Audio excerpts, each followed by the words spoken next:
Good morning Delhi. बहुत स्वागत है आपका हमारे सुबह के इस खास बुलेटिन में। मैं हूं आपके साथ मरियम अली। चलिए जल्दी से नजर डाल लेते हैं आज की बड़ी खबरों पर। आखिर वो दिन आ ही गया जिस दिन नेताओं की किस्मत पेटी में बंद होगी। जी हां, हम बात कर रहे हैं हरियाणा विधानसभा चुनाव के लिए वोटिंग की, जो आज शुरू हो गई है। बता दें कि ये वोटिंग पूरे 90 सीटों पर हो रही है, जो एक ही चरण में हो जाएगी। हरियाणा में 2 करोड़ से ज्यादा मतदाता वोट करेंगे। इस बार हरियाणा में मुकाबला दिलचस्प होगा। सत्ताधारी दल भाजपा राज्य में तीसरी बार सरकार बनाने के लिए मैदान में उतरी है। वहीं कांग्रेस लंबे वक्त के बाद राज्य की सत्ता में वापसी की उम्मीद में है। वहीं आप, इनेलो, बसपा और जसपा आसपा के उम्मीदवारों की भी किस्मत ईवीएम में कैद हो जाएगी। उधर हरियाणा में इस बार के विधानसभा चुनाव के लिए 20,629 मतदान केंद्र बनाए गए। चुनाव में कई दिग्गजों की किस्मत दांव पर लगी है। इस बार कांग्रेस पार्टी ने पेरिस ओलंपिक में स्वर्ण पदक जीतने से चूकने वाली पहलवान विनेश फोगाट को जुलाना से अपना उम्मीदवार बनाया। ध्यान देने वाली बात यह है कि मतदान से ठीक पहले गुरुवार को यानी 3 अक्टूबर को बीजेपी के बड़े नेता अशोक तंवर कांग्रेस पार्टी में शामिल हो गए। उधर पीएम मोदी ने सोशल मीडिया हैंडल एक्स पर लिखा कि आज हरियाणा विधानसभा चुनाव के लिए वोटिंग है। सभी मतदाताओं से मेरी अपील है कि वो लोकतंत्र के इस पावन उत्सव का हिस्सा बने और मतदान करें। इस अवसर पर पहली बार वोट डालने जा रहे राज्य के सभी युवा साथियों को मेरी खास शुभकामनाएं। वहीं हरियाणा के मुख्यमंत्री और लाडवा विधानसभा सीट से भाजपा के उम्मीदवार नायब सिंह सैनी ने भी वोट डालने की अपील की है। मैं प्रदेश के लोगों से कहना चाहूँगा कि 100% मतदान करें। लोकतंत्र की मजबूती में, हरियाणा प्रदेश के मजबूती के अंदर प्रदेश के लोगों से कहना चाहूँगा कि आप इस राष्ट्र की मजबूती के लिए, प्रदेश की मजबूती के लिए आप खुल करके मतदान करें। हरियाणा के दौरे तो खत्म हो गए हैं, तो आज प्रधानमंत्री नरेंद्र मोदी महाराष्ट्र का दौरा करेंगे, जहां वो भूमिगत मेट्रो लाइन का उद्घाटन करने वाले हैं। बता दें कि PM Modi Colaba, Bandra, SEEPZ, Mumbai metro line 3 का उद्घाटन करेंगे। पीएम मुंबई में अन्य विकास परियोजनाओं के उद्घाटन और उनका भूमि पूजन भी करने वाले हैं।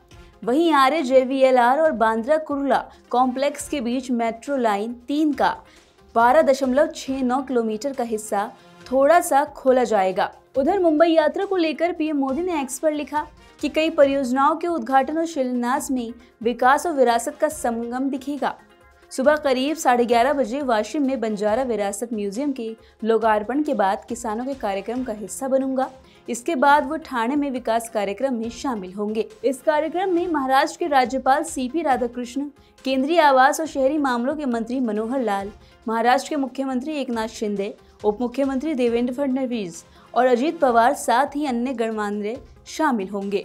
उधर पीएम मोदी के महाराष्ट्र दौरे के साथ साथ आज राहुल गांधी का भी महाराष्ट्र का दौरा है, जहां वो सबसे पहले राजर्षि शाहू समाधि जाएंगे। उसके बाद वो कोल्हापुर जाएंगे। यहाँ वो बवाड़ा के गगवा चौक पर बनी छत्रपति शिवाजी की प्रतिमा का अनावरण करने के साथ ही संविधान सम्मान सम्मेलन में शामिल होंगे। इस बैठक में 1000 से ज्यादा आमंत्रित लोग हिस्सा लेने वाले हैं। साथ साथ कई गैर सरकारी संगठनों के प्रतिनिधि भी हिस्सा लेंगे। हरियाणा में विधानसभा चुनाव के लिए प्रचार खत्म हो चुका है, जिसके बाद अब महाराष्ट्र में भी इसी साल के अंत में विधानसभा चुनाव होने हैं। माना जा रहा है कि राहुल गांधी के महाराष्ट्र दौरे से कांग्रेस का चुनावी अभियान शुरू हो जाएगा। वहीं इससे पहले कांग्रेस नेता ने प्रधानमंत्री नरेंद्र मोदी की 2 रैलियों के बाद 5 सितंबर को महाराष्ट्र के सांगली में एक सार्वजनिक रैली की थी। यहां उन्होंने जाति जनगणना पर जोर दिया। साथ ही कहा कि मैं लोकसभा में पहले ही कह चुका हूं कि सत्ता में आने पर कांग्रेस इंडिया गठबंधन ही जाति जनगणना कराएगा, क्योंकि हम देश की सच्चाई समझना चाहते हैं। इस मौके पर राहुल गांधी ने भाजपा पर जमकर आरोप लगाए थे। उन्होंने कहा था कि कांग्रेस की विचारधारा महाराष्ट्र के DNA में है और लड़ाई विचारधारा की है जो आप हिंदुस्तान में देख रहे हैं। ये सिर्फ राजनीति नहीं है। चलिए अब थोड़ी मौसम की जानकारी ले लेते हैं। हमने आपको बताया था कि लगातार कई दिनों से दिल्ली NCR में गर्मी बनी हुई है। तेज गर्मी है, जिससे लोगों को काफ़ी परेशानी हो रही है और हर कोई उम्मीद कर रहा है कि या तो बारिश हो जाए या जल्दी ठंड आ जाए। तो जान लेते हैं कब तक बदलेगा ये मौसम। बीते दिन दोपहर उमस और गर्मी से लोग परेशान हो गए। वहीं आज आसमान में थोड़े बादल छाए रहने की उम्मीद जताई गई है। अधिकतम तापमान 35 और न्यूनतम तापमान 26 डिग्री बना रहेगा। इसके बाद 6 से 10 अक्टूबर तक अधिकतम तापमान 34 से 36 डिग्री रहेगा। 8 और 9 अक्टूबर को थोड़े बादल छाने की उम्मीद दिख रही है। बता दें कि इस बार अक्टूबर के तीसरे हफ्ते से ठंडक का एहसास होने लगेगा। दिल्ली और इसके आसपास कोई मौसमी सिस्टम नहीं है, इसी वजह से मौसम गर्म है। इस वक्त राजधानी में अधिकतम तापमान सामान्य से 1 डिग्री ज्यादा है। हल्की हवा चलेगी और देर शाम और रात के समय हल्की ठंड महसूस हो सकती है। वहीं पूरे यूपी समेत कई राज्यों में मानसून जा चुका है और अब गर्मी ने दस्तक दे दी। वहीं अगर तापमान की बात करें तो आज 37 डिग्री कहा जा सकता है। यूपी के अलावा हरियाणा, राजस्थान, हिमाचल प्रदेश और उत्तराखंड में भी मानसून जा चुका है। इन राज्यों में शनिवार को यानी आज गर्मी और तेज धूप रहेगी। अक्टूबर में इतनी गर्मी हैरान करने वाली तो है ही, क्योंकि अक्टूबर में खास तौर पर हल्की ठंडक हो जाती है। इस गर्मी से बचने के लिए उत्तर भारत के लोग अभी भी एसी का इस्तेमाल कर रहे हैं।